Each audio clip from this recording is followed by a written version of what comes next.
Wonderful, folks. I think we are live. Good evening to all of you. I'm still not.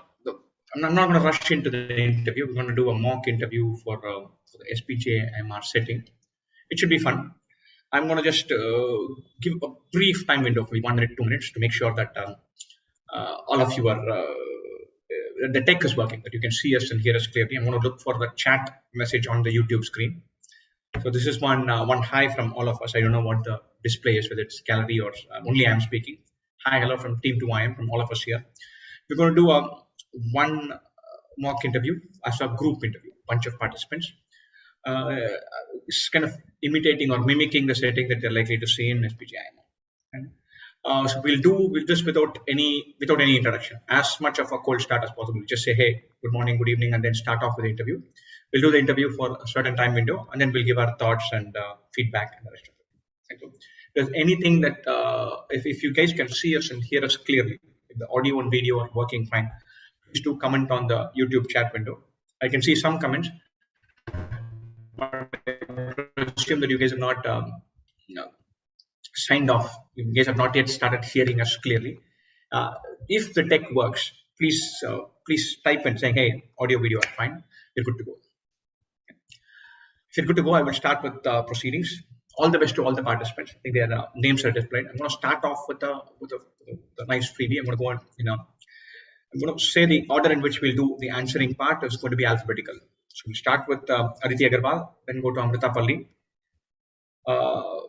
then Nilesh, Nikhil, and then Rohit. Sounds good? So this is a group interview. Pretty much almost all questions will be answered by everybody. So I'm going to start with one question, which is a nice, simple, juicy. Hey, introduce yourself. Tell us about yourself. So take a minute and a half. Give us an overview so that we know what you're about, and then we can proceed from there on. Over to you, Aditi. Hello, sir. Hi, everyone. This is Aditi. I'm joining in from Punjab in a small town called Naba. I am currently working in a marketing tech solutions company called Epsilon as a campaign analyst in Bangalore. But I'm working from Punjab here in my hometown. And because of the pandemic, I really didn't get the chance to experience the typical office life after I graduated. But on the flip side, I did get to spend a lot of time with my parents and my brother, which I don't think I would have otherwise gotten, again in my adult life. I graduated with a bachelor's degree in business administration from Jain University Center for Management Studies in Bangalore. And I finished my schooling in Punjab. I am a fitness enthusiast, and I like to maintain a healthy lifestyle by working out regularly, and also by trying out new workouts, different types of workouts to change it up a little once in a while. I am a reader. I used to read a lot when I was growing up, but sort of lost that momentum after 10th grade. But recently, I've rekindled my love for it again. I aim to read about 15 books this year. I also have a newfound interest in chess lately, and I've been learning the basic tactics and the ins and outs of the game. So someday I want to become a decent enough chess player. Wonderful. So that's about me. Wonderful. Over to you, Amrita.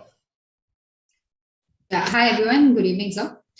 So my name is Amrita. Most of my childhood and I've grown up in Hyderabad. So my parents were both engineers. So I think you can say that I was a little bit influenced when I was also taking up the decision of being an engineer.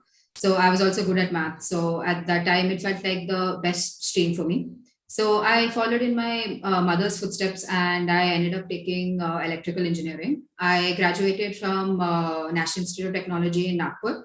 And I had a great time there, amazing 4 years. I learned and grew as a person. So it was honestly a great experience for me.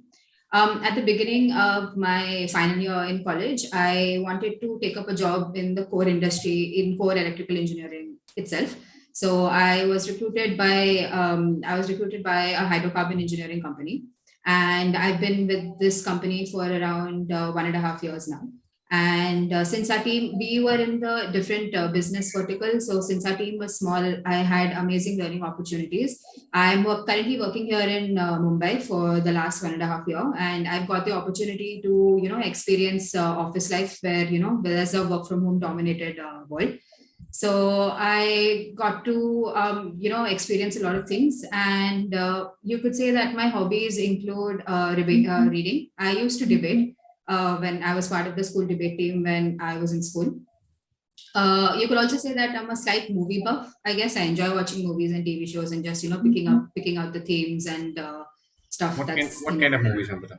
I watch anything ranging from fiction to any kind of movies. So okay. I love picking. So my favorite activity of watching movies is picking out the themes of it and how I relate to it. There are a few movies that are very close to my heart. So I think that's what I love doing the most. Wonderful, wonderful. Over to you, Nilansh.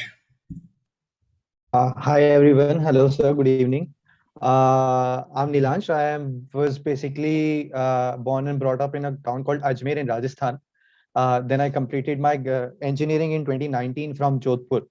So during those 4 years, I think they were what made me from a kid to a man. So since I was involved in a lot of activities other than just academics, so those 4 years were really transformational in my life. I feel like that. So okay. At the end of that, I got an opportunity to start my professional career with one of the largest hydrocarbon companies, as Amrita mentioned, in the country. I worked there for a couple of years. Then hydrocarbon is like the dirty industry. I don't want to name them, give the name, so I'll say hydrocarbon. Yeah. So I'm wondering, there's a very, very good chance that Amrita and though I don't know it for sure, but Amrita and myself might be there for the same company. So I worked there for a couple of years, and then I left for an opportunity in a startup. So I'm currently working in a startup which works in the agri-tech domain.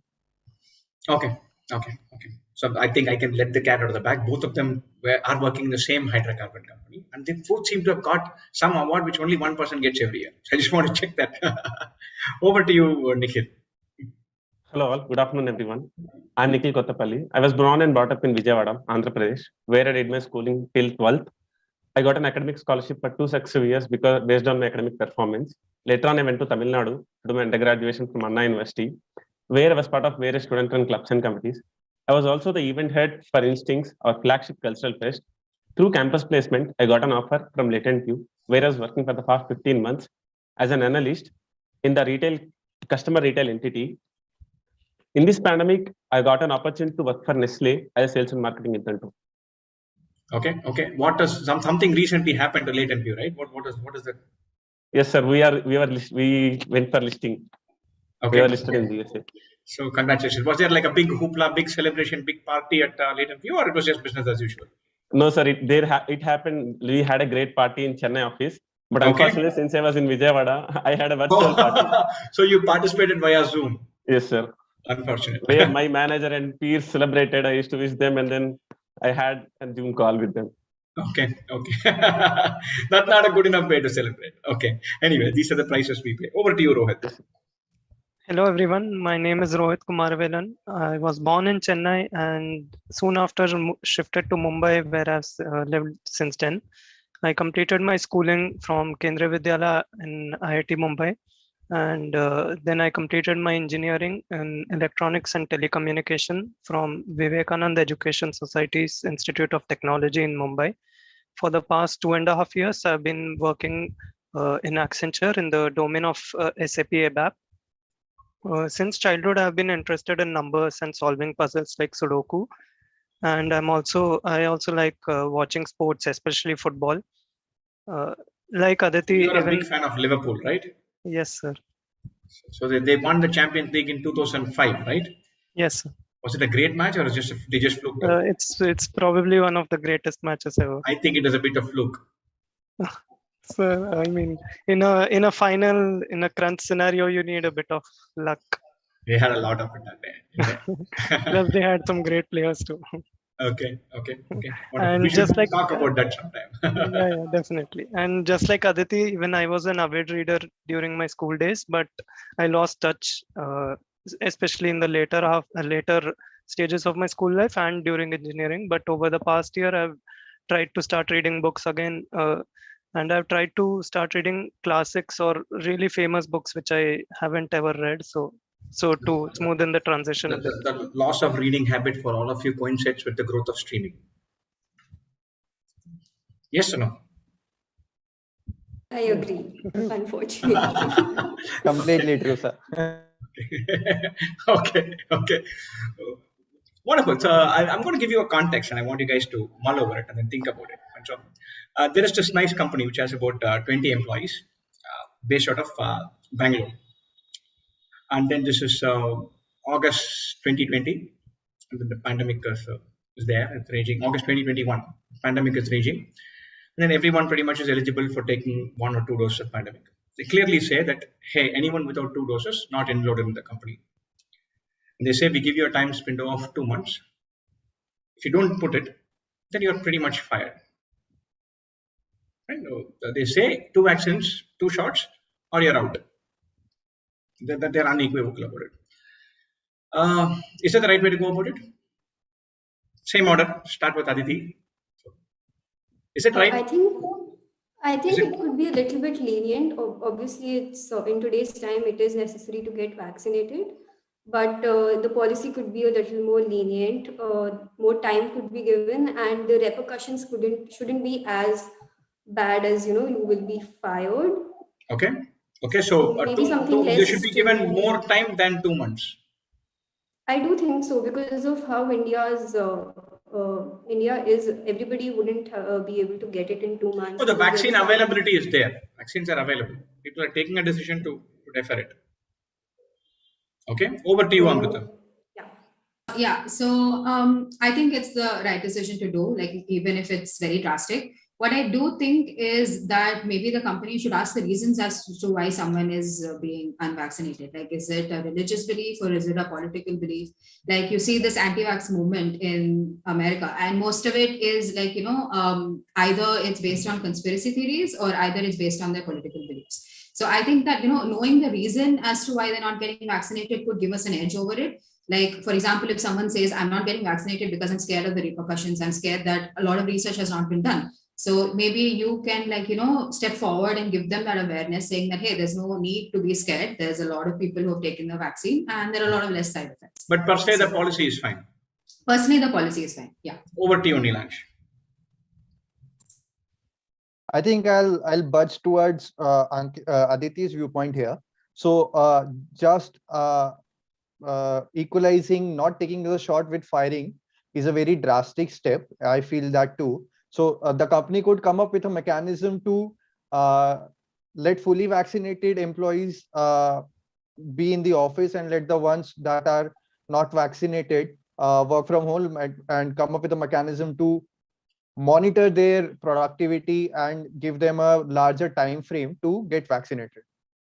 Okay. Over to you, Nikhil. Yes, sir. Even I feel firing is a drastic step. Instead, the company could have organized a session with a famous doctor where he helps people to understand really the advantages and possible disadvantages or side effects of vaccines, so that they were aware of it. Then they could say they could give some incentives like booking instant vaccine, or else giving some more incentives for people who are vaccinated, and people who are not ready to vaccine, have a conversation with them, explain them the importance of not only there, but other people who are working in the same environment and office, because everyone is at the same risk. And I think giving them some more time, taking out time to explain things to them and giving the motivation and courage to them to take a vaccine would be a better step to do. Okay. Over to you, Rohit. Okay, so even I think directly bringing the policy and telling them that we'll fire you, and that to giving only 2 months, especially when the gap between doses is supposed to be 3 months. So I believe either at least the least the company can do is increase the time period. Otherwise, more things they can do is employees could be misinformed. There could be many reasons for not taking the vaccine. So they should talk to the employees and understand the reasons and try to organize workshops for them to actually educate them. They could also help them in booking the vaccine slots. And I believe other than that, if they are looking for a short-term solution, they could, like Nilansh said, they could bring the fully vaccinated employees to office, and the other people will work from home. Okay. So some more information. The vaccines are widely available. Dosage issue is not there. Several of them have, whoever has not taken by choice. They have exercised their decision. There's no supply constraint whatsoever. There's nothing. Rajesh, some more. Yeah. So just a little more layer, right? So out of this 20, the management wants everybody to be at one place because they find there are inefficiencies because of working from home and stuff like that. So they want all of them to be together. And out of this 20, 15 have taken, 5 are adamant that they wouldn't take, right? Now, and there has been enough awareness program, and understand that it's a 20-member company. It's not a 2,000-member company to bring in doctors and do all those things. So whatever awareness that the management could do has been done.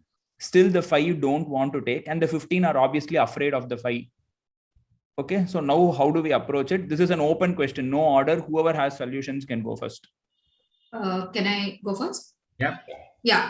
So actually, when Rohit pointed out that the dose between the two, vaccine shots was 3 months, that actually kind of got me thinking. So now when you're saying that 15 people are vaccinated and the 5 people are not, do we know the reason? So do we know the reason why they're not, or they're not disclosing to us why they're not? They're It's reluctant. just by choice. They're reluctant. Okay. There's not a supply issue. There's not a medical issue. They are reluctant. Reluctant as in they do not believe that there's been enough research about the vaccine? Yeah, or, they are afraid. something they like know that. some distant relative who died of a heart attack after the vaccine was injected. Okay. So you're saying that all the awareness has been done, and I still do stand on my first decision, because there are 15 people who are willing to make this company run by getting vaccinated, whereas there are 5 people who are not willing to do it of their personal reasons. But since we are in the middle of a pandemic, and since it is a little harsh to completely fire them, I think a solution would be, and since everyone wants to be in the same place to avoid inefficiencies, I think maybe giving them a severance package at least before firing them would be a good way to go. Because saying that, like, hey, look, okay, fine, you've been with us for this long time. 5 other people are telling that I also did not put vaccine, give me also severance. Okay, yeah, that can happen. Okay, no, but we already have others, yeah, I'm curious to hear others. Okay, shall I go next? Yeah, go ahead. Okay, so again, my short-term solution would be to try to educate them, to try to make them change their stance, obviously. But if they are not still doing that, then I would try to start a program where I'm giving maybe incentives to the employees who are working from office and who are fully vaccinated, saying that their performance is impacting the company more since they are working from the location.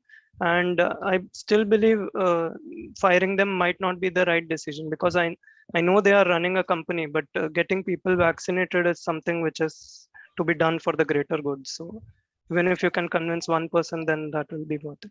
Okay. Any other viewpoints? Which is different. Which is different. Just to add to Rohit's point, I was thinking, like, if it is August 2021, the company has been the employees have been working from home since March 2020. Hasn't the company found any efficient ways to go on until now? I mean, there should be I feel like there should be the option to stay at home and work from home. I don't think there should be a very strict mandate. I think that also depends on the type of company that it is. But in the current economy, it is I still feel it is very stringent to fire employees, like Rohit said. So maybe maybe meeting somewhere in between, even after awareness camps, etc. I do think that firing is an extreme option. Okay. What do we do? The 15 don't want to work with the 5, and we don't want to work from home. Let's say it's a police station. There can't be work from home, right? So I think 3 of you have said we should come up with some incentive. I think Nilansh and Aditi and Nikhil have said, look, we should take some measure, and even Rohit saying there should be some way of incentivizing the 15 differently, or disincentivizing the 5. Right? We have said the outline is 2-month window, convince yourself, or you're fired. You've all felt that or you're fired is too harsh. What is the other thing? So you're saying let's do something else. What is the other thing? You don't want to fire them. What will you do? Probably going in with this line of approach of rewarding those who are vaccinated and then a negative reward for those who are not vaccinated. Those 5 people could. What is the reward? What is the negative reward? So the negative reward could be in terms of a graded pay cut probably, because that would be, I think, as per me, the greatest motivating factor or the nudge that those employees need to in order to get vaccinated, and after a certain limit, because in the end you have to see it's kind of a company policy. Just like companies have working policies, companies have attendance policies. If there is a policy, if there is a mandate, the employees need to ensure their compliance. If your company is saying, okay, you need to come in at 8, go out by 5, then you cannot say, okay, I'll go out at 4 because of so and so personal reasons. So by these measures, by some monetary measures, the company needs to ensure compliance, and in the end, the end goal is the employees should be vaccinated. They need to get vaccinated. Okay, so you will say a pay cut for those who don't get vaccinated. Yes, a graded pay cut, sort of. Anything else? Any other suggestion? For what is the incentivization? What is the disincentivization? What will you do? I don't agree with the pay cut per se, because I still think punishing people is not that great a solution. I think they should focus on rewarding the 15 who are vaccinated, so that maybe the 5 feel what would be a reward? Maybe a performance-based bonus, since they are working from the office and it is better for the company. So we give performance-based bonus for the 15, no Yes. pay for the remaining 5. We are punishing the entrepreneur, right? Yeah, I'm an entrepreneur. Yeah, but that could that could end up in achieving their goal of getting all of them vaccinated. My goal is to make sure I run a good company. Seriously, where did this angle of convincing people to get vaccinated suddenly become my burden? Is it my burden? Will people? This is a 20-member organization, presumably run recruiting peak candidates like you. Assume you're all working in this place. No, it's not your burden, but it's something you could try to do. If it doesn't work, then it doesn't work. Then you follow the policy. At least you should try every measure, I guess. Okay. Before throwing is there an information gap here? Do you think there's an information gap here? Do you think people like you guys, is there a gap in knowledge or learning that you have that I can actually bring in a PowerPoint presentation with a health expert and sway your mind on vaccines? I think it would work to an extent. Okay. But being said that, if the 5 are not at all accepting to take vaccine, whereas 15 are feared or worried that those 5 might be a potential carriers of virus, I think incenting and de-incenting is the best way, because that way we can at least push them to the end so that they take vaccine as an option. The threat of being fired is not good, but this is bigger. Pushing them to the edge. Is threat of being fired not pushing to the edge? Sir, I believe if in a company of 20, threatening 5 to fire, I think it's not that good. It might send a wrong message. Instead, it could be a better way of motivating, is what I believe. Okay, so what should be the tangible measure? So Nilansh is saying cut the salary of the 5. Rohit is saying you take the hit and give more money to the 15. What would you do? What is the tangible thing of incentivizing? I would provide them with some gift hampers or else some non-monetary gifts. Non-monetary gifts, okay. So they don't listen to doctors, they don't listen to medical advice, they're convinced. And then they see the 15 other people getting gifts, they'll be like, okay, I need that gift. No, sir. In the same way, we also, I think pay cut might be one step that we can take on the other 5 who are not reluctant. Okay. Over to you, Avinash. Okay, I think let's not add more layers. If we are done with this, we can go ahead. And then later again, when we maybe go to group interview 2, we can spend a little more time on this, but keep this at the back of your head. Okay, so a couple of you mentioned that you like math problems, right? I think Amrita and Rohit. Yeah. So Rajesh, you can just give them the chessboard question, and while they mull over it, we can move on to the other people. Yeah. So I have a chessboard that I fill with numbers, and I'm allowed to fill natural numbers from 1 to 100. Any number from 1 to 100, natural number 1 to 100, I fill in each square. So I have 64 squares. Obviously, all 100 numbers can't be used. Each square has one number, right? And I have a beautiful property for this chessboard. This is a pretty average chessboard, not a great one, it's not a poor one. So the property that this chessboard has is every square in the chessboard, the number in that square is the average of all squares around it. All squares adjacent to it. How do I define adjacent? If there is a vertex in common, it's adjacent. If there's a line in common, it's adjacent. And I have any square. If there is one dot in common with a square, that's called an adjacent square. Each square has this property that the number sitting on that square is the average of the numbers around that square. I can fill only numbers from 1 to 100. Any subset of these numbers can be used. I can use 1 to 64, 2 to 65. I can use, the numbers can repeat. All of that can be done. I want to know in how many ways I can do this. And so keep that in mind. So this numbers can repeat as well. Numbers could get repeated. Okay.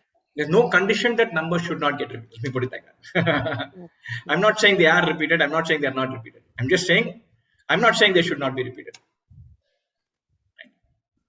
Just to clarify once more, you're placing numbers, each number in a square, but the number actually represents the average of the square actually represents the average of all the. The number on each square represents the average of squares adjacent to it. Yeah. Okay. So you both can be just thinking about it. Can I write it down? Like, is it possible if I can just scribble down my work? Yeah, you can. Yeah. Okay. Anything you can do. You have some time. We'll move on to the other folks and only come to you. Okay.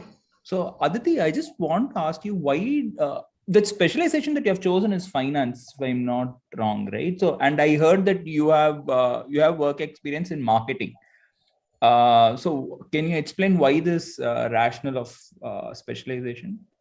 Right. So I actually specialized in finance in my undergraduate degree, and I also liked it a lot. I enjoyed it, and I did academically better at it than my other subjects. And I think the analytical and quantitative aspects of finance do attract me.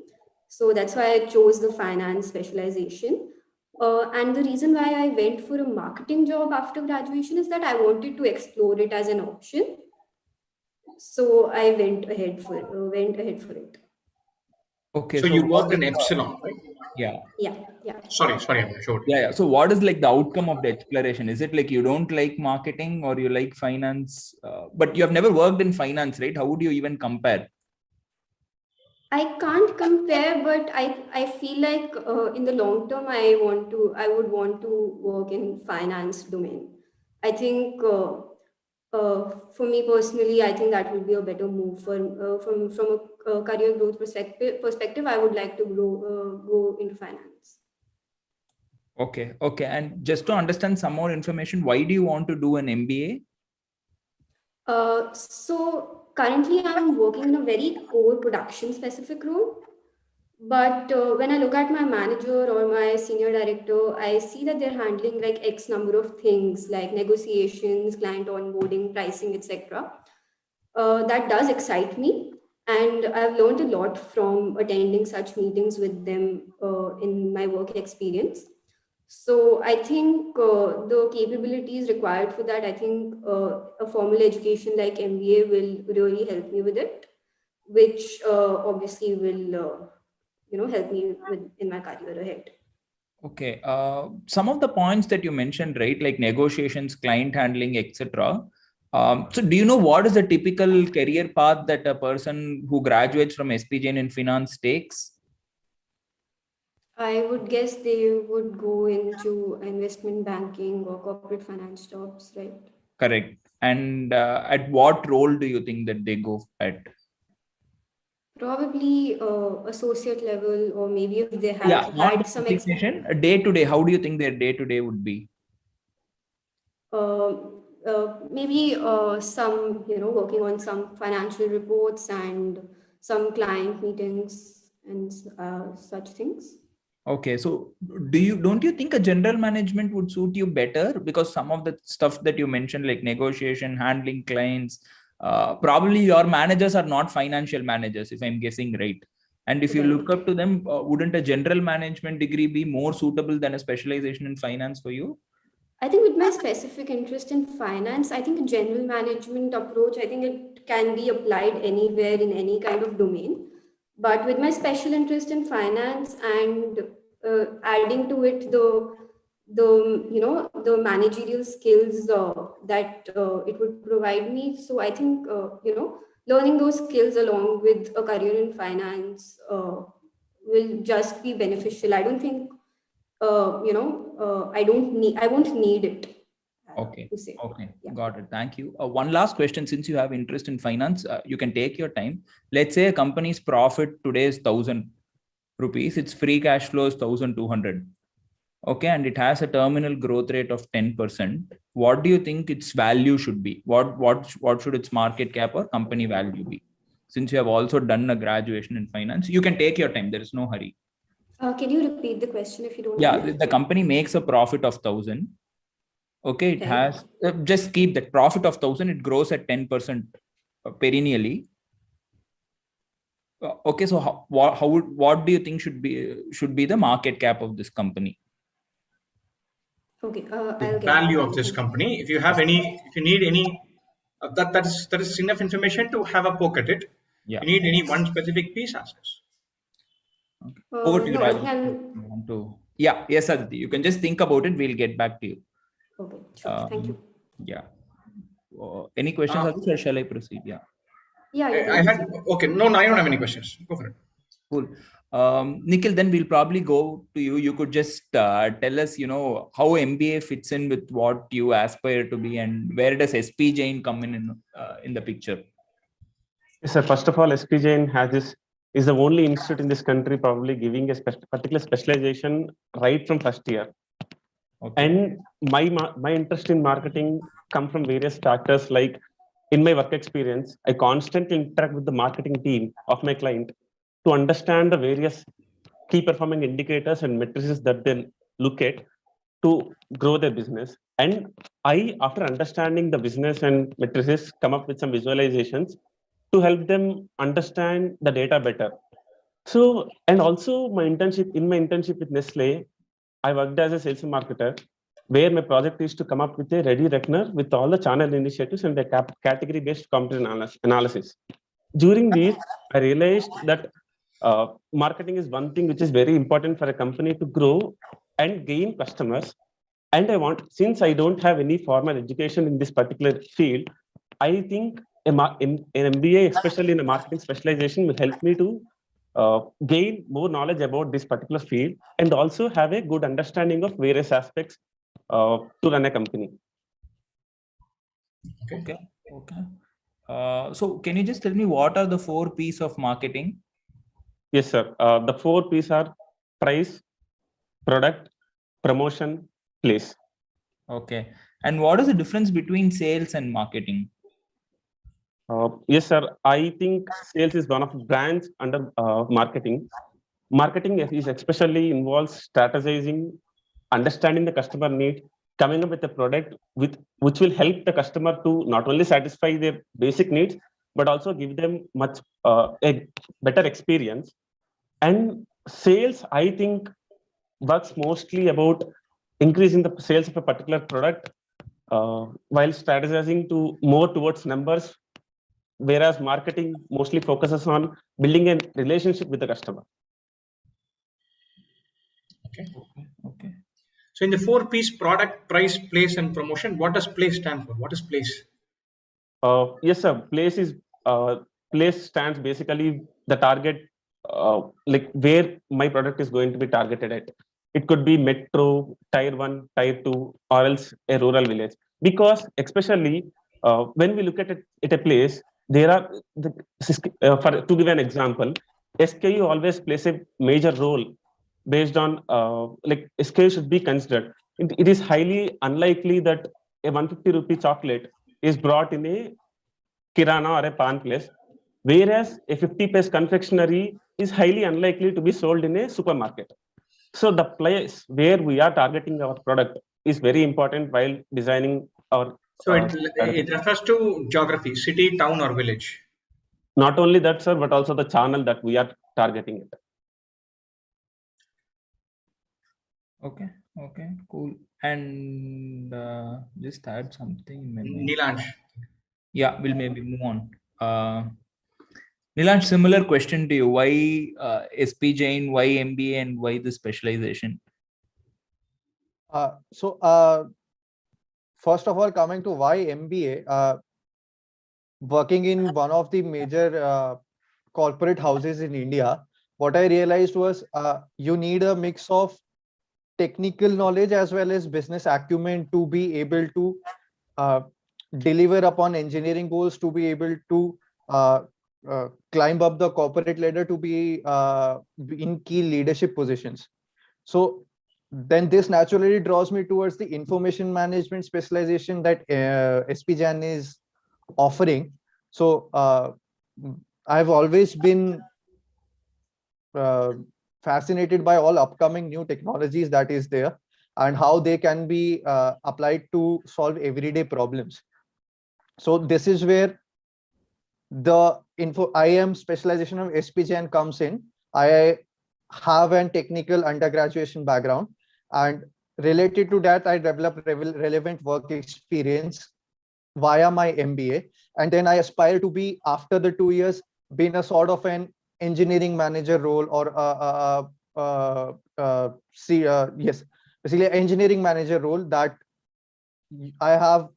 My day-to-day routine involves working with overall strategy of the organization also, while at the same time having it executed on the grassroots level with the technical teams.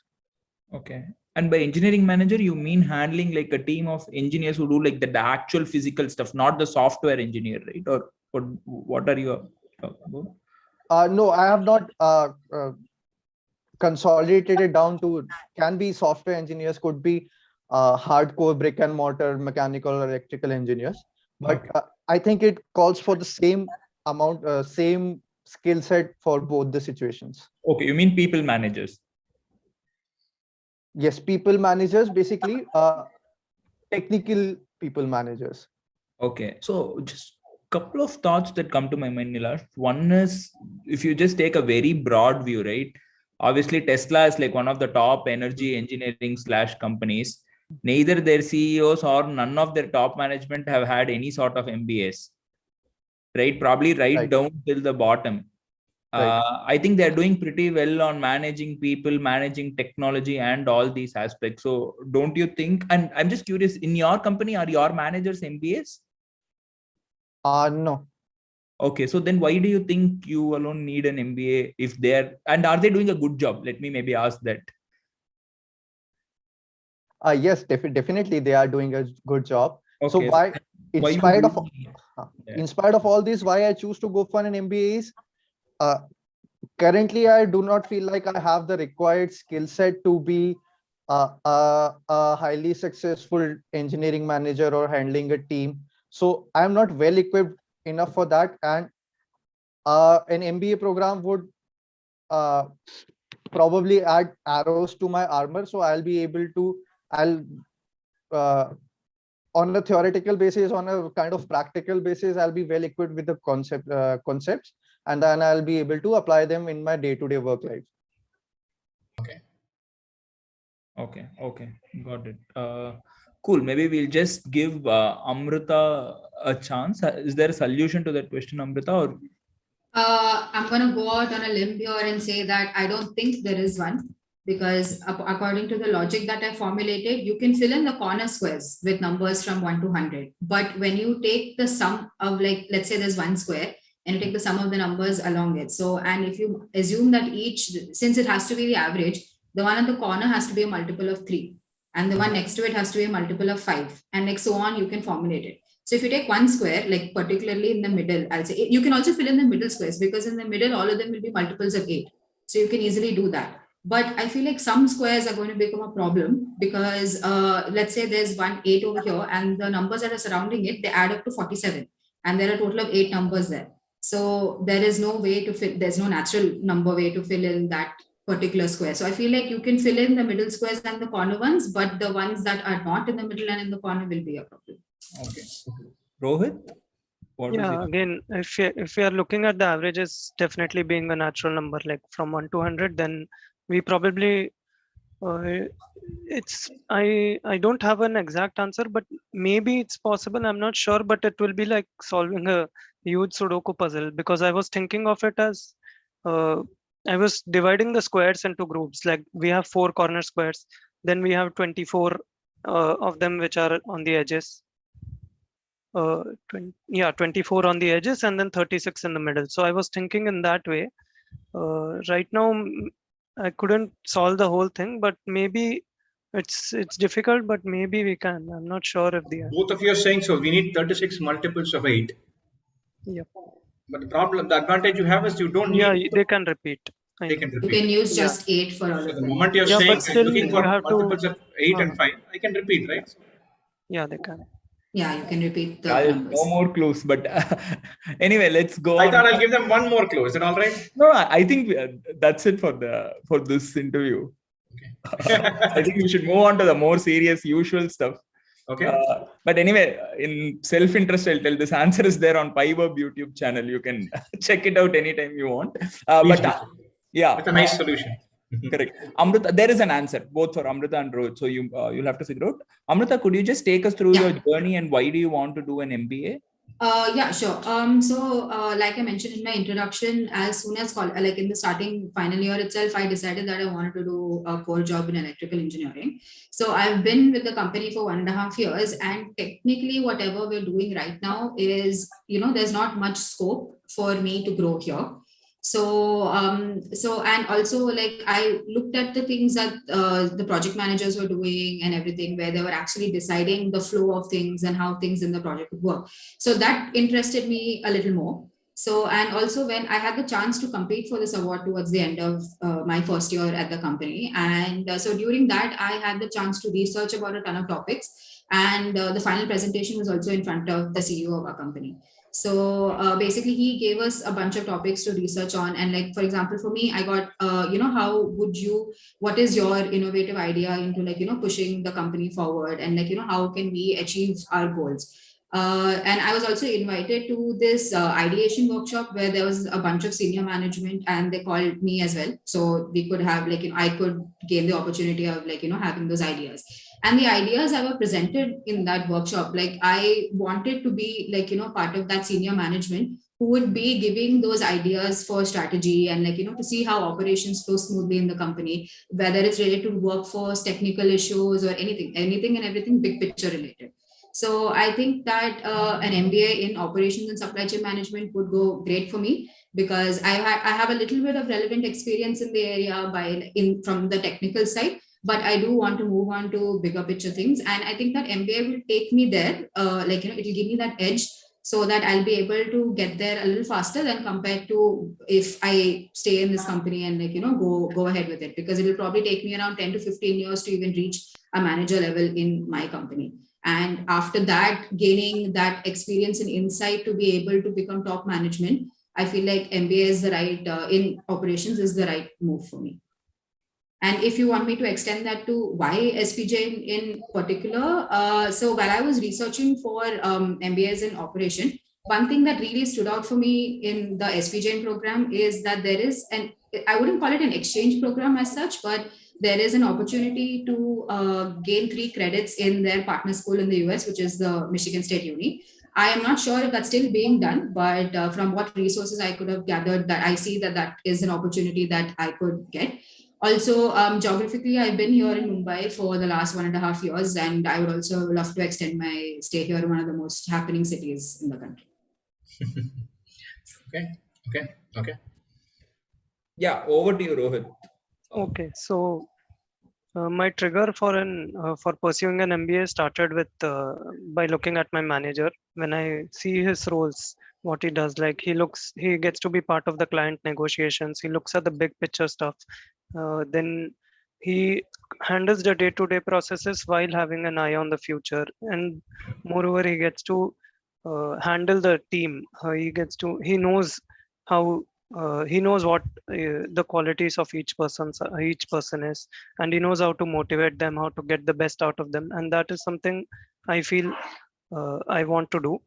Coming to information management, right now the world we are living in, we are surrounded by gadgets which gather information and multiple organizations which gather information. And with my background, with my work experience in ERP implementation with SAP, I feel like I've just begun to scratch the surface for information. And I believe an MBA in information management would help me grow even further and learn more about things like information gathering, how to interpret and how to interpret and make decisions based on data, and finally how to discard data in a responsible manner so that it is not misused. Now coming to why SPJIMR, Why would you want to discard data? I mean, after it is done, you have to discard data responsibly. It's so that it doesn't get into the wrong hands. Okay. After it has served its purpose. And why SPJIMR? I believe that SPJIMR is one of the best colleges for IIM because I checked the curriculum and it's very comprehensive, and it covers relevant topics in technology like artificial intelligence, machine learning, and blockchain. Moreover, they have global outreach programs with universities like Carnegie Mellon, which would give me a more global exposure. Other than that, I saw a video of Dr. Anil Vaidya, who is area head for information management in SPJIMR, talking about this course, and I liked how enthusiastic he was, and he has a very magnetic personality. So I would like to work with him closely as. Thanks for doing the research on us. So I just have one question. A bunch of what you mentioned, a MS in data analytics or data science or one of the upcoming courses seem to fit really well. And of course, you can write the GRE and go for MS as well. That instead of having a 3-week global exposure, you're probably going to have a 2-year education global exposure plus your work exposure path also would be much easier, right? Yeah, but with information management, I would also learn general management techniques, which would, because I want a combination of both, not only the tech role, but also a general management role, like my manager does. Okay. A combination of that. Okay, got it. Rajesh, I've been talking for long. I think you should take over for some. No, it is relevant stuff. It is super crucial stuff. It is very important stuff. I had one thing which I saw in Nilan's thing. You were in charge of your placement coordination. Then there is basically a company that threw a straw and said, "Look, I want day 0 or I'm not coming." Yeah. Then you said, "If that is the way you want to play it, you can come for day 0." Is that not caving in? Sorry, is that not? So you had said that there was a company X that I just missed out on the last. They wanted to come in before all other companies. So I'll tell you the context. Lunch in this college there was one company where it said they came in and said, we want to come and recruit in your place, but I want to come before every other company. Rajesh, can I just pause for a bit? Sorry, I'm coming in again. See, ideally, the situation questions would be part of group interview 2. Okay. So either we can finish group interview 1, consolidate the feedback, and then move on to group interview 2. Sounds good. Otherwise, the feedback becomes overly long. So let's cut it short. I think already like the relevant part for group 1 we have done.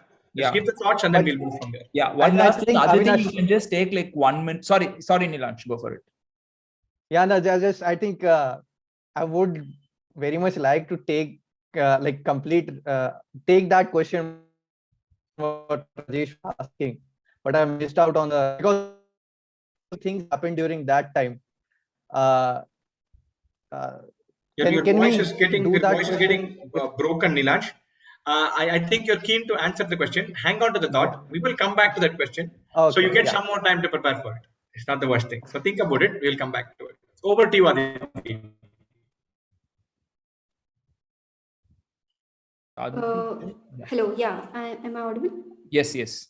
Yeah. Okay, so I was thinking, so my approach is, as far as I remember, this we would come to this solution with the net present value approach. Basically, taking the present value, I have assumed the estimates for the next 3 years. So I'll just share a screenshot, small screenshot of an Excel that I created. It's just a small snip. And then I can maybe explain better. Do you have access or should I give you access? Oh, can I share my screen? Yeah, you can. Actually, I wouldn't prefer sharing my screen. I was just thinking if I could, just put the image in the chat box. Or forget it. You can just tell what do you think the value would be. Okay, so basically dividing each year's, if we're taking the second year, dividing 1000 by, 1.1, that is 1 plus 10%, because there's a 10% growth rate. So in present values, it will be 1000 divided by that growth rate, if I'm not wrong. So the summation of the next 3 years, that would give us the present value. Okay. Okay. But So what the cash flow so you would say 1000 by 1.1 is the value for whatever we are earning next year. No. Yeah, for whatever we are earning next year. And then for the second year, it will be 1000 divided by 1.1 square. Because we take the number of years after today. So the growth rate by 20%, what would you do? That would be 1.2. So the higher growth rate numbers will become smaller, right? In present terms, the number will become, the present value of it will become lesser. The higher growth rate I have, the lower present value I have? No, we are still adding it on. We are still, so you'll add 1000 by, correct? So you'll add 1000 by 1.1 plus 1000 by 1.1 square, 1000 by 1.1 cube and all that. And you'll add all of that up. Yes. That is your value if it is a 10% growth rate company.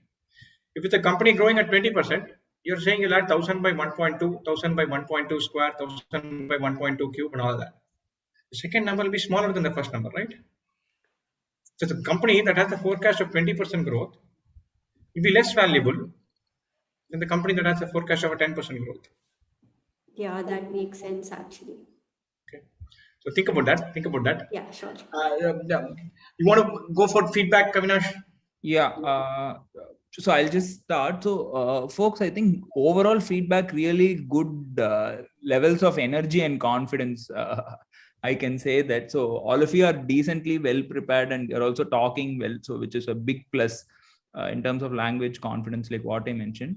I think some specific aspects, before specific aspects, I think, but all of your YMBA answers are really weak in my opinion. Just to put it bluntly, right, there is no point in beating sugarcoating this. Yeah. So all of your YMBA answers needs to be much better because some of you have mentioned that it is a function of opportunity. Some of you have mentioned that you don't have the skill set, because if it's just a function of opportunity, it's like you can go to a startup probably and try to become a manager, right? Why do you have to spend 16 lakhs, 20 lakhs and then spend 2 years of your time and go there? Second is your answers must also be very relevant, where like, you know, many of you are mentioning, I think Rohit, for example, very clearly mentioning about artificial intelligence and data and all those things. That is really an MS answer. If I had just walked into the interview, I would have thought you're answering for YMS in some Ivy League university or something like that. Right. So data analytics thing. Yeah, get your thoughts right on what are you going to gain. I did not even go into deep into that at all. There are many loopholes, like, you know, whether your managers are in that way or not. Yeah. Sorry, go ahead, Rajesh. I think the answers also lack conviction. That is my biggest peeve. I don't think you guys believed your answers. There was one big picture answer. There was one I want to be in marketing answer. I think a big picture answer came from Nilansh and Amta. Marketing is the thing to know came from Nikhil. There was a personal anecdote answer. Like, I've seen my manager work and I see that I think came from Rohit. So there's a big picture answer, there's a specialization answer, there's a personal anecdote answer. These are the variants. It's a tricky question. Right? So I felt that you guys didn't sufficiently own your answer. You lack conviction. You're not sure. I mean, it's all right. Don't worry. I finished my MBA. I don't know why I did an MBA. So it's all right. And I don't want you guys to fret about this and fume about this and say, I want a golden ticket answer. There is no such thing. Right? So, but you've got to work on owning your answer. One thing is to be conversational and say, look, I don't know this. I mean, I really don't know this. Other is to think deep and say, okay, this is why I'm going for this. And then phrase it with conviction. Throughout, I think all of you, the more we let you speak, the more the conviction bled. So when you started, you believed your answer. And then with every passing sentence, it's almost like a bullshit filter and your head is going, showing red lights. I'm saying, look, what am I saying? And then your conviction just kept falling. And so you need to, think about it. Think why you want to do an MBA. Don't think that you can do there was a kind of buzzword bingo type thing.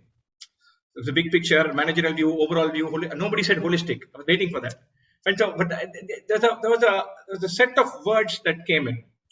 And I felt like you didn't own your answer that well. So work on having that conviction through that your tone on why you want to do an MBA. Sit and think, okay, why do you want to do this? It could be money, it could be a personal anecdote, it could be fast growth. I think a couple of you mentioned fast growth. I think Amruta mentioned that, look, I see where my company is.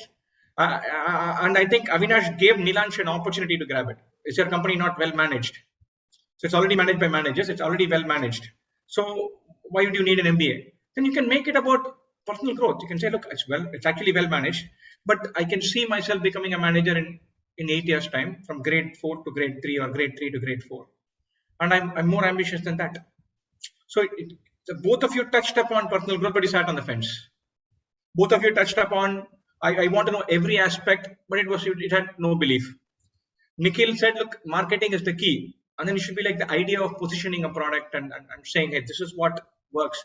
This is a key thing. This could be the turning point for why we buy a product that really appeals to me. And I think that is there. Rohit, you said, look, I look up to this guy, but it was very lukewarm. I work with this guy. I saw him take decisions. It's under pressure. He handles client negotiations. He comes and sits back and understands what my problem could be. He motivates the one person who could be having an issue with that. He plans overall really well. He works long hours, from attitude to effort to IQ to the way he sees problems. Oh, mind blowing. So I want that job. Whereas it seems like, sorry, I have to take one of these streams. Let me go with personal anecdote. They won't know the person I'm talking about, so I'm the king here. Because you're sitting on the fence and giving that answer. Don't. That feeling that, oh, this is why I want to do it. This is what, and you don't have to cover it up. Own your answer. You feel like, this is why I want to do an MBA. It could be money. It could be running a business. It could be marketing is the crucial thing. I learned it. I want to become the doyen in it. And I want to understand why two identical companies, one has a phenomenal trajectory because they've sold their story well. Other is lukewarm because they've not sold their idea well. Selling an idea is so crucial. That is why I want to do an MBA, because that's why I want to be in marketing. Go find that one thing that catches your fancy, really, honestly. And then grab it. Several of your answers started losing conviction. With every 30 seconds, you are believing less of your answer. It shouldn't be. And so I think it's more of an issue of you're not really comfortable with your answer. And you need to be, because there's one question that is leaked, it is probably that. And Avinash pretty much gave you all three versions. Why MBA, why the specialization, and why SPJIMR. And SPJIMR, there's a beautiful, simple answer. One of the best colleges in the country, I obviously want to study here. Start with that, lead with that.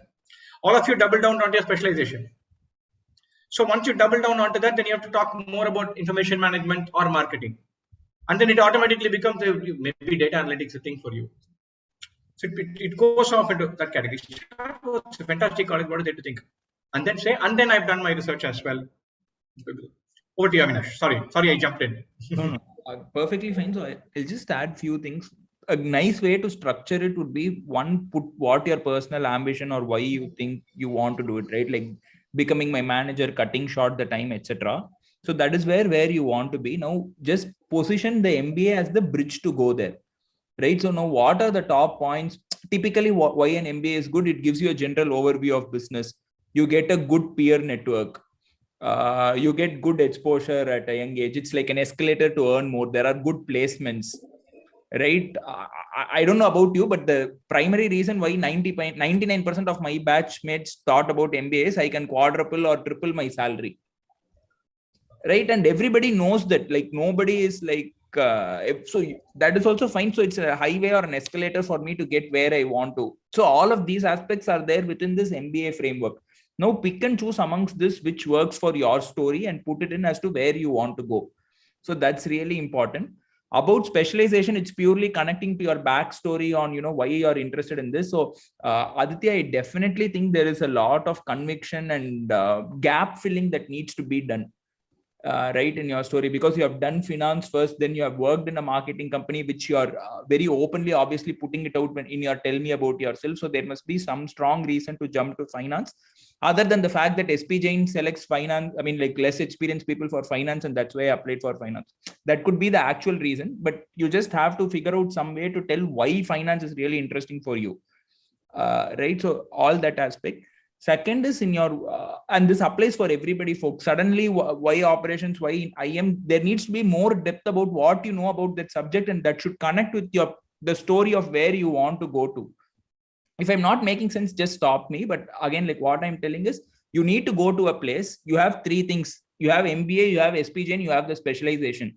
So all these three things are the vehicles which will take you to that place. So pick and choose amongst these three things why, and then answer should just flow so naturally. When they ask why MBA, all of these three things should just come together, and the faculty member should not have an opportunity to ask one more why specialization or why SPJIMR question.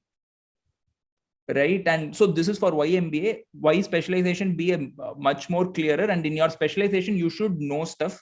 I really think Nikhil has done a fabulous job of understanding what the specialization is. His answers with respect to sales and everything was comfortable. So that though there's some minor hiccups, but all that is doable. Nobody's looking for an exact answer. He knew his stuff was something that is evident. So in your space, make sure that you know a bunch of things, just quick questions on it. Right, so that is one. And why SPJIMR?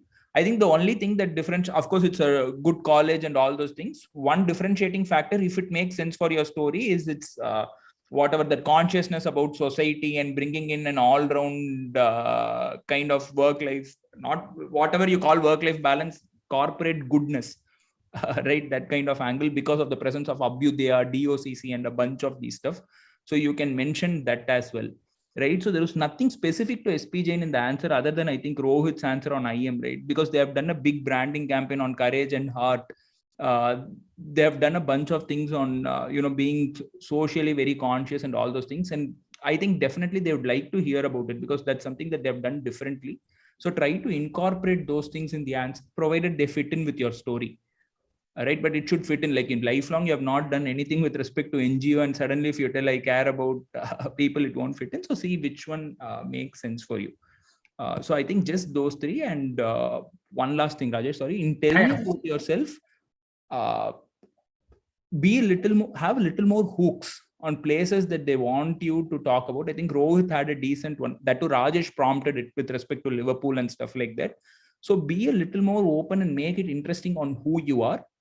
With the caveat, if you go and tell I'm good in math, etc., maybe in SPJIMR you will get torn apart, but certainly in some other institutes, they will make it a point to ensure that they give you a lesson in humbling you, right? To tell that you're not good in math.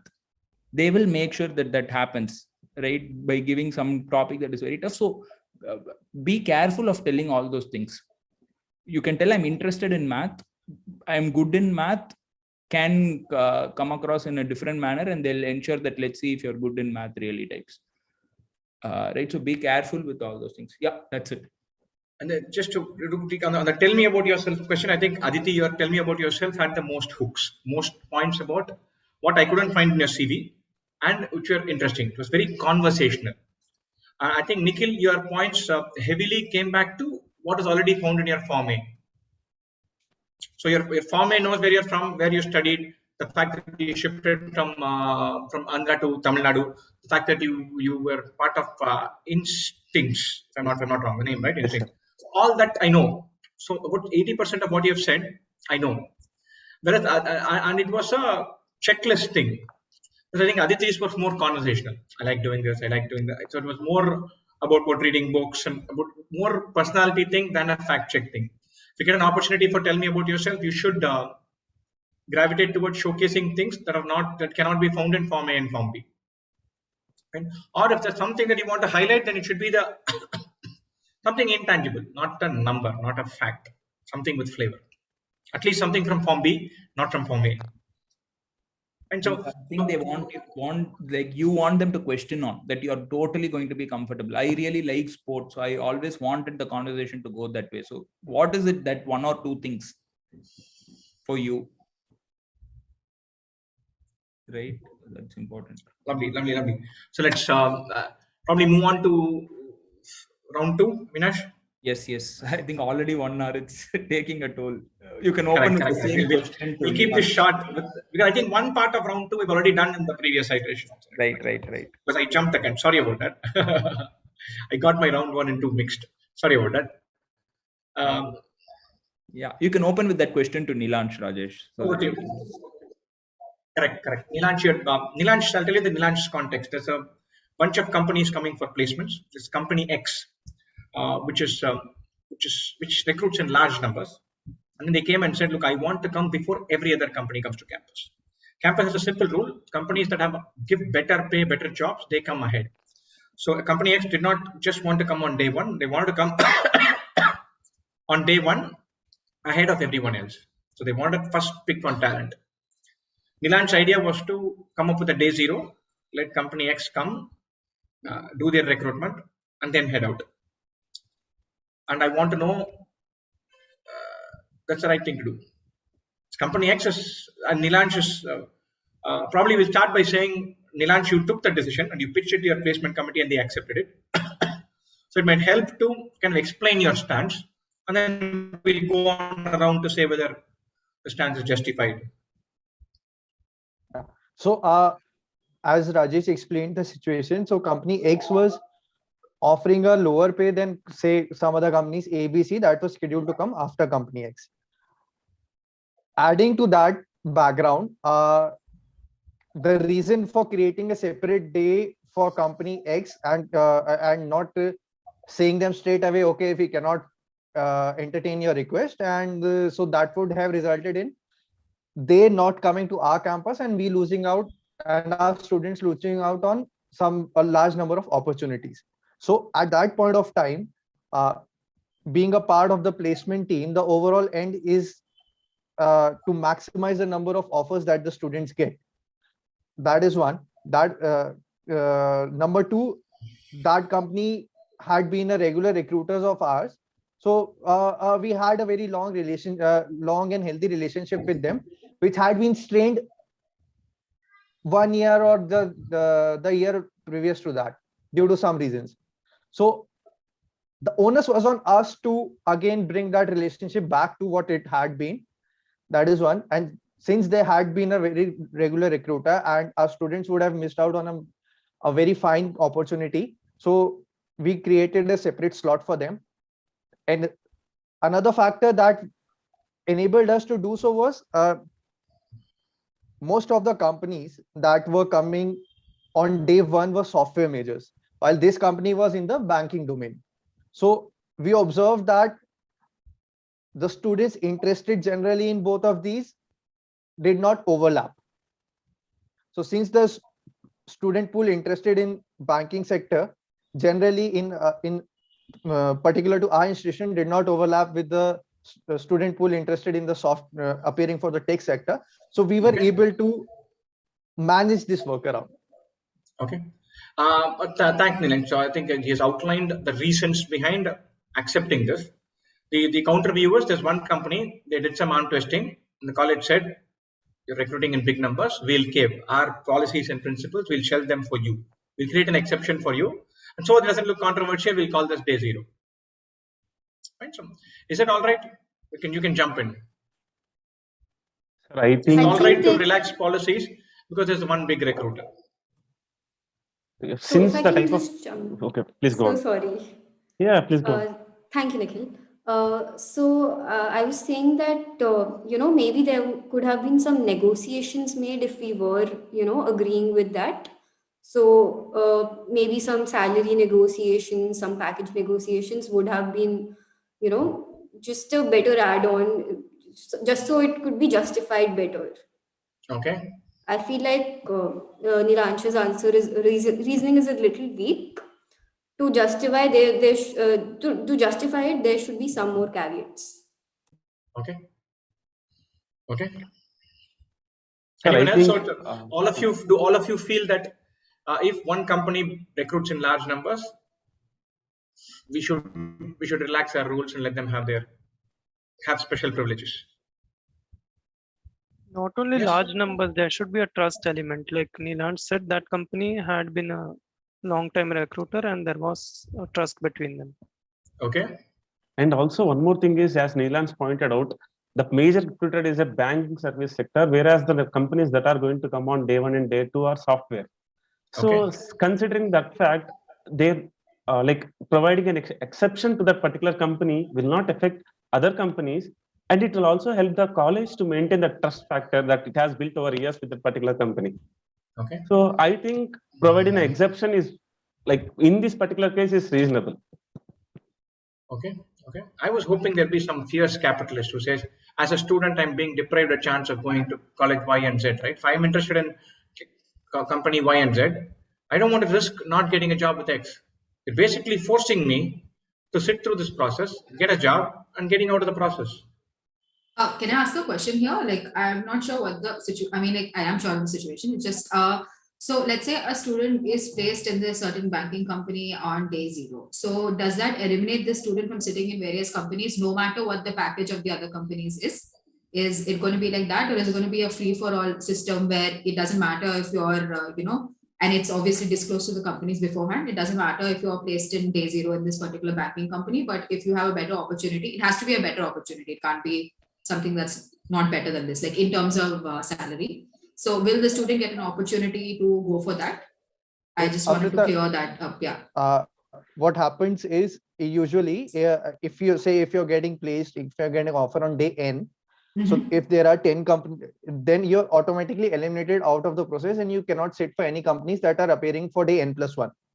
Okay. So irrespective of the package that I'm getting on day N+1. Okay. Right. But usually what happens is day N+1 companies offer a lower pay scale than day N companies. Okay. So there is a method to this, but that method is being violated by bumping cap companies. Right. Okay. Well, I do believe that in this, scenario, it is reasonable given the trust factor and given the, the salary. So you're saying since N+1 companies, I mean, the day N+1 companies will have salary that is lower than day N. So I'm assuming that this banking company is giving, much more higher packages than compared to the other companies, and also hiring much more and a lot of students as well. So I think at the end of the day, I feel like the greater good of, the overall, advantage of the student should be considered. And if it's, but also at the other end, I do agree that if we allow, this particular company, some other company might get wind of it and say, what, even we want to do this, we're also going to hire in larger numbers. So it's drawing that line is going to be a little bit difficult once you allow one company, is what I feel. Why should we consider greater good?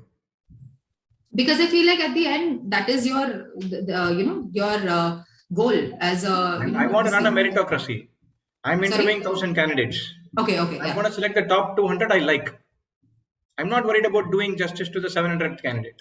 No. I'm saying not you as a company. I'm saying you as a recruiter who's as a college. So I have a responsibility to my toppers, right?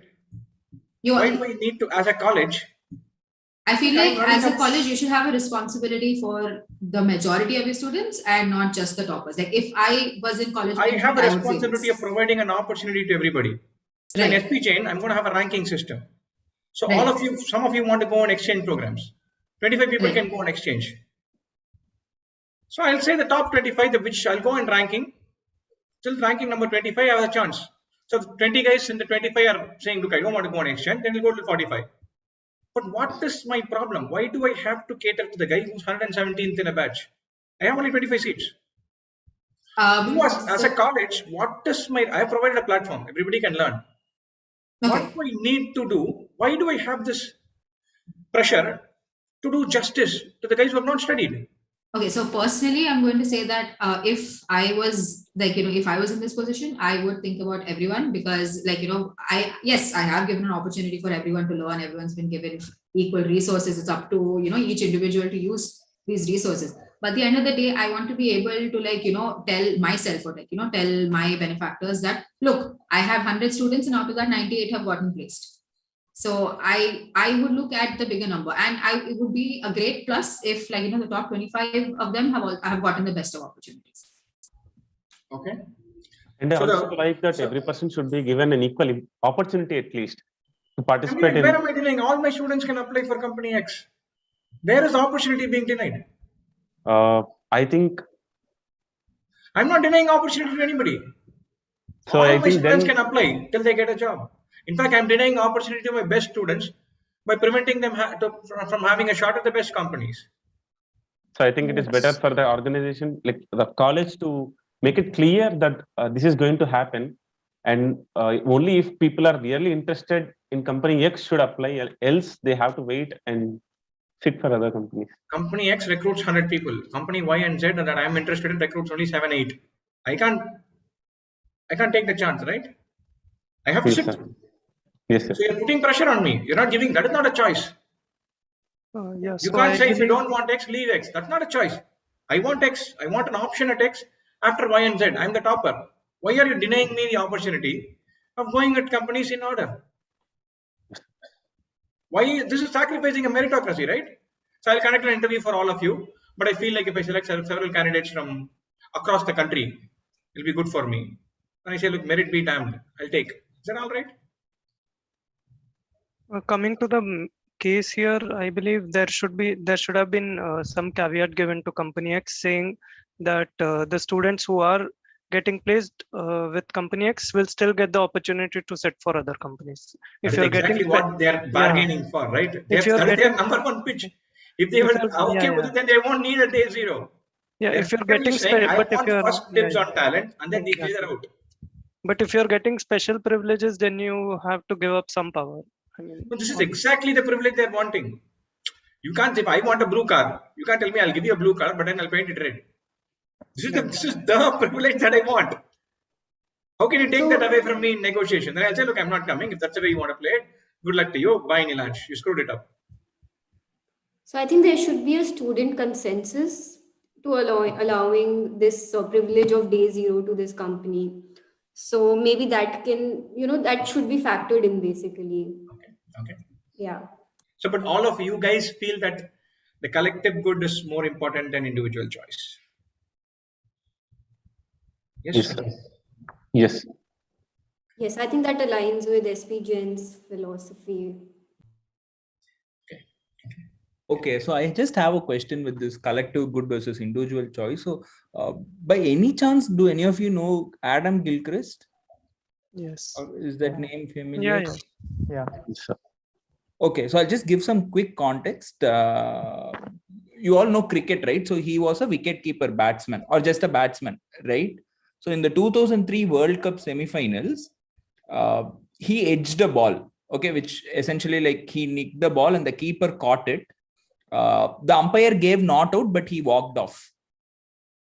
Okay, is the question clear? Because if somebody is not following cricket, I don't want it to, be alienating them.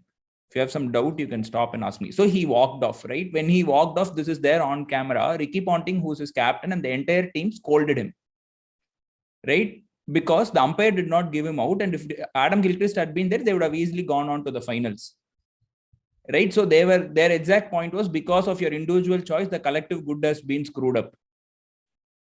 So is what Ricky Ponting and the Australian management did, is that right? Or what Gilchrist did was right? How do you think about it? I think what Gilchrist did was good to an extent, because even if it is proved, even if Gilchrist continued to play and if they were able to win, there would have been a remark that even though because of that umpire's miscall, they were able to get give him out. Yes, sir. In fact, then there would be a remark on Australia that because of that umpire call, they were able to win. So even if they won the match, Australia is telling they're okay with that. Ricky Ponting is the captain. He's telling, let that remark come on me. That's why I claim grassed catches and also I'm okay with this. He doesn't care. And this has been clearly communicated right from the day he became captain that winning is everything. So you give me 2 World Cups with an asterisk next to it, I'll take them. Yeah. So I believe what Gilchrist did was right. I mean, I can see where Ponting and the Australian management is coming from, because at the end of the day, you are playing to win. But sports is just not all about winning. It's about getting people together. And if a kid is watching that and he's seeing Gilchrist get not leaving, then he might get the wrong idea. If he sees Gilchrist leave, he'll learn the sportsman spirit and a future. If I'm a budding cricketer, then I'll be learning the right things from him. Even Sachin Tendulkar has There are done only two people in the picture: Australian cricket team and Adam Gilchrist. It's between you and me that we want to glorify sport. Of course, when I asked about Suarez in a personal capacity, I'm not sure you're going to have such a good answer for what things he did. But let's leave that aside. There are two people: Australian cricket team and Gilchrist. Right? So between them, who's right and who's wrong? For me, And I'm connecting this to the previous thing. It's an individual choice versus collective good. And all of you have gone for collective good as the answer last time. Remember that when you're jumping ship. Yeah. Even though I have ambiguity about it, I don't think. Okay, carry on. Sorry. I don't think it is in the collective good for the team to win because of, a wrong call. And, it just adds, according to me, it just adds disgrace to the team. And that decision, saw that. That decision on whether the collective good is all right is the captain's. And he has said he's fine with it. Very visibly, clearly on television, on air. He's clear. I don't care. That's not our decision to make, right? Am I okay with winning like this? It's a yes. It's unequivocally yes by the captain and the rest of the team. There's no doubt about that. It's their decision to make. So believing in your morals, I think, is very important, and Gilchrist did exactly that. So I think he made the right decision. Okay, so then going back to your consensus question, right? You wanted to give a consensus, correct? So let's say the top 25 don't agree to it, because they are going to be the ones who are going to be hurt by company X coming on day 0. Then what do we do? Are those 25 justified? I mean, a consensus basically means the majority should be okay with it. So if the other 75 are okay with it, then I think, it should be allowed. So then where I think morals are there. In this case, out of 11-member team, only one is not agreeing, 10 are okay. So in that case, then does it mean that we're just doing a discourse on why democracy sucks? Okay, but more answers. I want more people to chip in. Okay. Yeah. Oh yeah, go ahead. It's fine. Yeah. Sorry. Yeah, thanks, Amrita. So I think the decision that you make between collective choice versus individual choice, that comes after considering the responsibilities that you are shouldering.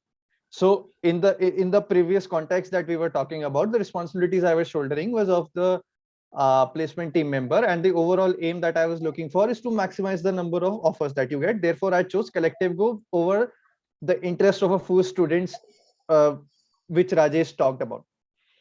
In this scenario, contrasting with this scenario, apart from being the Australian captain, Adam Gilchrist 2003 was a flag bearer of the game. So he of the cricket game in general. So being at that point of time, he chose to walk away from the field just because he thought that he is a good sportsperson first and a Australian captain second. So when you consider the priorities of the identities that you reflect, the priority of the identities that you perform at that point of time, in that context, you take that decision. Okay. So with Gilchrist, if he hadn't walked off, obviously the short-term gain is there's a higher chance of winning the match, but the longer term, he could have had a loss because already Australia's reputation was not great and in world cricket, and with this incident it would just have become worse anyway, and in the end they did win the World Cup. So I mean, is this a cost benefit equation question? But he has to, if he's making all of you have given a cost benefit angle to it. Is this a cost benefit question? It's a spur of the moment decision, I agree, but he might have if any one of you is placed with this question, suppose you're saying, look, I'm working in a company, My client says they want 8 people who are experts in Java. I right now have 3. I'll say I have 14. Get the contract. In the end, it'll play out. It's good for my company. I do a cost benefit analysis of recruiting 10 guys. Is this a cost benefit question? Can I just add my take on this? Yeah. So for me, I'm going to again say that this is for me personally, that for me, I think I make decisions thinking of like, will I be able to sleep at night at peace, thinking that I did the right thing. So if I was in Gilchrist's place, I would think, okay, like, the team lost, but to me, this was something that I could not compromise on. I got out, I need to walk out. Like irrespective of what everyone thinks, this is something that I cannot compromise on. Similarly, in the placement scenario, if I was placement coordinator, I would be like, okay, like, what, if it's giving people an opportunity to, and I would kind of rationalize my logic as well, like in the placement scenario, like, okay, like people are getting opportunities, it might not be the best of opportunity, but at least I'm helping them gain a starting leg to their career. And I know that my students are the brightest and they can run with this opportunity and become greater in the long run. So I know that this is a kind of rationalizing, but this is how I'm going to be like, okay, this is how I'm going to sleep at night thinking, okay, I've done the right thing. Okay. Just, I want to again come in there. Yeah. Gilchrist slept well. The rest of the 10 did not sleep well, probably. Right? So maybe you're comfortable with that, at least, right? Yeah, because, okay, like at the end of the day, I do understand that they're a team and they all have to look out for each other. But like, I feel like as a team, they would also understand that this is something that Gilchrist could not compromise on. Okay, so you are comfortable with that, right? Yeah. Now, let's say you are the placement coordinator in the previous scenario. Then you have a Gilchrist in your team who walks into the companies on day 1 and tells them, screw you, there was a company on day 0. And then when you ask him why you did that, he tells that I'm not able to sleep at night if I'm not honest to the companies I'm interviewing. How will you? I feel, that's a little tricky because I feel that I would reprimand him because obviously that is, not the etiquette that the college has taught him or brought up with. But this was also not brought up with there. He was brought up clearly with the Australian etiquette only of winning is everything. Okay. So I do understand. Okay. Yeah, I do understand that, but not sure how I would answer that, given that, like, if someone just goes in and says, like, there was a company on day 0, I don't want to sit for your thing. And I'm not sure how I would handle that, to be honest. Gilchrist only does that. Yeah. Okay. But anyway, cool. Okay. Yeah. I think I don't have anything else to add, Rajesh. Wonderful. Wonderful. I think we're pretty much done. Like, we've been there for a long time. I think these guys will be tired. I think our viewers, the guys who are watching, it will be a wonderful exercise. Thanks a lot for jumping in. It's not easy to sit as part of a group panel at any point of time. And it's definitely not easy when it is being streamed and like several others can watch. And I can tell you one thing, it's super easy to be an armchair. I'm sure you will find so many people who come and tell you could have answered like this, you could have done like this. So all postmortems are easy to do. Hindsight is always a genius. So hold yourself. It's good, very courageous of you to say, look, it's a group interview, I'm jumping in and I'm going to be a part of this. Wonderful attitude, lovely attitude to have, and you all were full of energy, and you said, look, you're putting yourself out there, but with quiet confidence, which is admirable. Hold on to that, and you had found the wit to smile and say, look, I don't know this is really vague territory, which is nice. Some of these things don't have a clear-cut answer, so it's good the way you handle yourself temperamentally and be part of a discussion, even though you're going into territory where we don't know the clear answers, right? So hats off on navigating that with a smile. So retain that no matter what happens. One, you're allowed to change your opinion. 2, you're allowed to hang on to your guns. Both are fine. If you have conviction, stay with it. If you feel like, look, I think that point is interesting, I completely missed that, that's also all right. As long as it's done with some honesty, that should be fine. The one thing that I think, whenever you're given analogies or parallels, you have to see whether the equivalence is there. So I would have jumped in and said, the companies in a sequence is based on some order. As a college, I can say that we rank companies on the basis of the relationship we have, the amount of money they pay, the number of students they recruit. Hand on heart, I can say if a company comes and says they'll pay 6 lakhs per annum, but they'll recruit 12 guys. Another company that comes and pays 7 lakhs per annum, that will recruit only 2. As a college, we have a policy of prioritizing the 6 lakh more colleges through. So I'm not lying. That's my decision to take. So I wouldn't put it as something unethical to the next company. And you should say, look, I think there is a decision issue here, and there's an ethical issue here.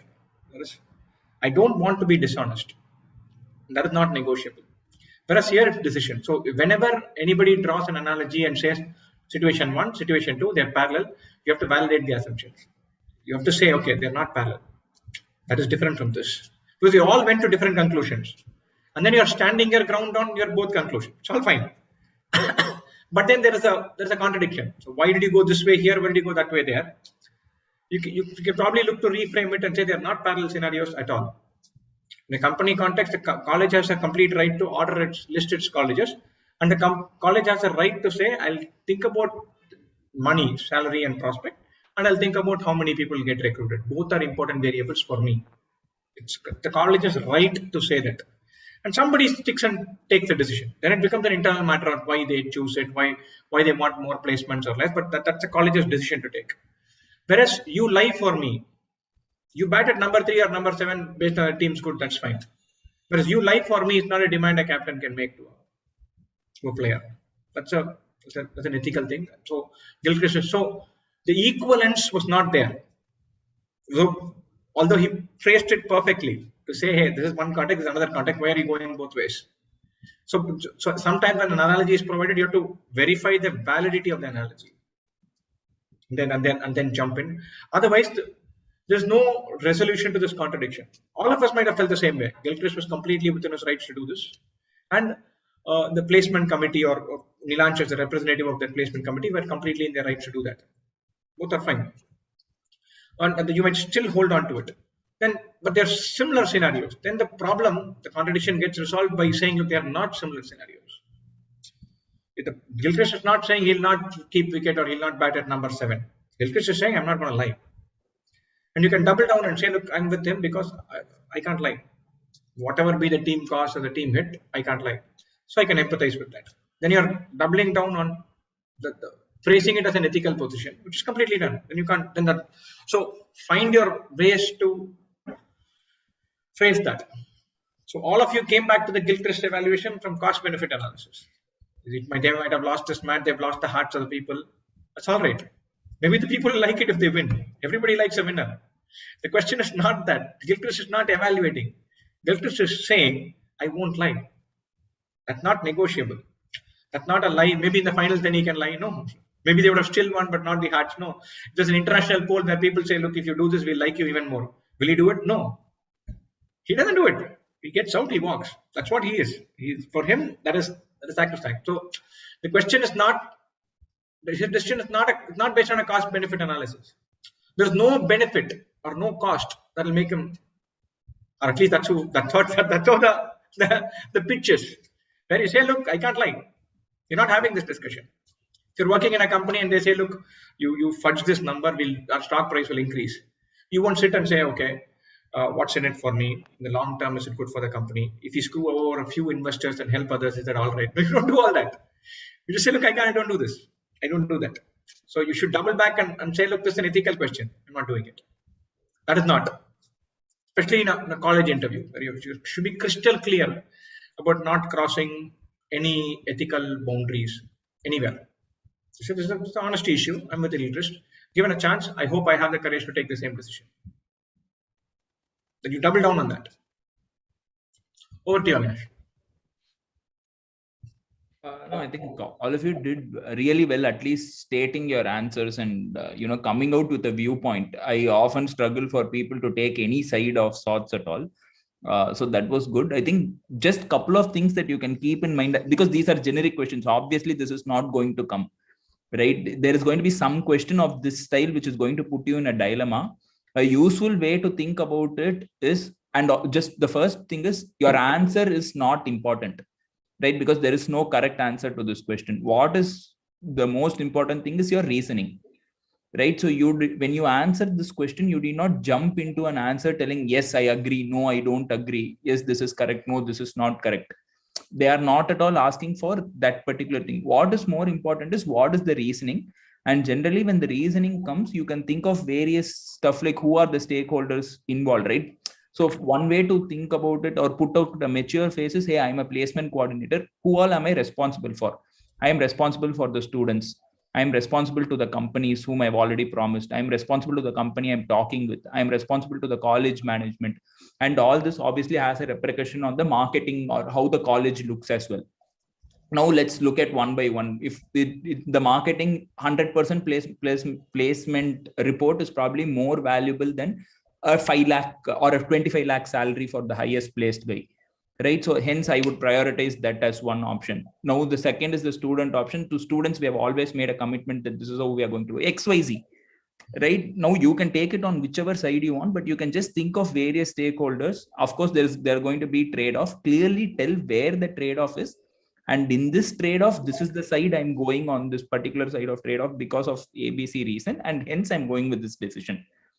Always what I have found from whatever little, some interviews that I attended is, it is not important to be first to this question.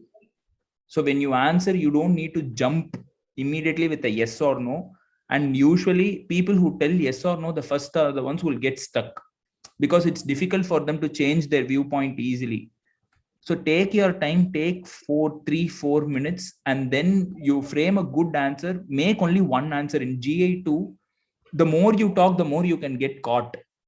So that is the nature of GI2 in SPJIMR. You should talk once, but a very, very well laid out answer, so they will never come back to you. Right? So this is something that you can take. In GI1, what you want to do is you want to go to the next round. Right? So just do it well. You can, that's framed up answer. Like what I mentioned, tell me about yourself, why MBA, why SPJIMR, why this specialization, knowing something about your specialization. 90% you will get through with that. GI2, you should make a good impression. That is very important. But so you cannot like lie completely low, but don't be in a hurry to make the impression. Go there, make one point, talk for 2 minutes, cover everything breadth to breadth, the stakeholder, this is how I'm viewing, that is the trade-off, this is where I want to go. Hence, I'm doing, unfortunately or fortunately, whatever, some filler you can use. And that's why I would have to go for it. And we'll make I think the key point that Avinash said, that the way he framed that question, the guy who frames that equation is true. Where he says, the stakeholders like this, the question to me, in my mind is, the trade-off is between making sure that several people get a decent job when I will be depriving a few of a golden opportunity, or give great opportunity in merit basis where I may be depriving some job offer for the last 20%. In this trade-off, I think my bias is towards making sure that more people get a decent shot than prioritizing a juicy offer for the top 10%. That is why my bias would be towards. So you frame that trade-off, and then you say, okay, that is why my bias will be like that. The person who frames the trade-off, you're through. So you don't have to jump into an answer as much as you need to create a process for your reasoning. This is what I'm gaining, this is what I'm losing. In between these two, I think this is more important for me. That's why I have this bias. The way he phrased it, very clearly said that I'm losing this, but I'm gaining this. I'm okay with that. Cool. That's pretty much it, folks. What I have. Rajesh, you can close. I'm also done. All the best for all of you. Wear a big smile. Go in with full belief and full happiness, full josh. You're well geared. You've done the hard yards. You should have fun. Anyway, go in with the gung-ho attitude, but with a big smile on your face. And so, the interviews are stressful processes, but keep your wits with you. Yeah. Any questions that you have? I think we can maybe spend a few minutes answering any questions. I can take it, Rajesh, if you want to drop off. I'm good.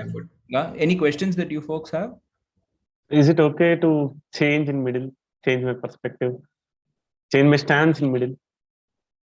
Yeah, but you should have a good reasoning for both. That's why I'm telling, don't immediately go in the first itself. Listen to what 2 or 3, 4. It's very hard for us, anybody actually, I'm telling, to have an answer immediately. So wait for the 2-3 minutes and then you can solidify. And ideally, you can change. See, the straightforward answer is you can change. In fact, it shows a good picture that this guy is willing to get in new information and change and all. Right? So that is completely fine. But that reasoning should be very clear. right? And that change should not happen when they come to you and ask, are you still this thing and you have changed or stuff like that. Like, it should not be like you have pushed into a corner and hence you're changing, right? But it's okay to change. Yeah. I have one question. Like Rajesh sir gave us a math problem, right? So what if, like in any B school interview, not just SPJIMR, like what if I'm unable to solve that particular this thing? Will it be all right if I at least explain my reasoning? Or should I just say, no, I can't solve it? So what do you think I should do then? I think both of you handled it well. You felt that, look, I feel like it can't be done because of this reason, but I'm not really sure about my answer. That is fine. You're not jumping in and saying this can't be done. You're not saying I'm clueless, but I did it like this. But I feel like the 4 corners have to be multiples of 3. All these have to be multiples of 5. And then the numbers in between have to be multiples of 8. Somehow I feel it won't be possible. It's still all right. When you're doing somewhere, something tells you, look, I don't think it can work. And then chances are you say this much, they'll drop you a clue. As Avinash mentioned, it might not probably be your SPJIMR thing. It could be another interview where it works. But you give some reasoning, they'll drop you a clue. I was going to drop you a clue, and Avinash said, look, don't do it. so I held back. But chances are they'll drop you a hit. So what number would you put in the corner? Let's take it from there. And then they might prod you to go to the right answer. Okay. Yeah. In fact, many times I think there could be questions that can't be solved in 5-10 minutes at all. Probably they're just looking at you to, see how you are reacting and stuff like that. You can just share your initial thoughts. And if it's becoming really hard, you can tell them, can I have your email? Probably I'll try and send across or something and finish it. If it's becoming like too messy types. Right. Okay. Yeah. Thank you. Any other questions? Lovely, folks. All the best. Good to catch up with all of you. Best wishes to all of you. Do drop us a mail or a chat, and where to reach us, saying, hey, this is how it went. It went good. It went really good. So ping us, and best wishes for all your interviews. Thanks a lot, sir. Thank you so much. Thank you for the opportunity. Bye. Thank you. Bye-bye. Bye. Over to you, Akib.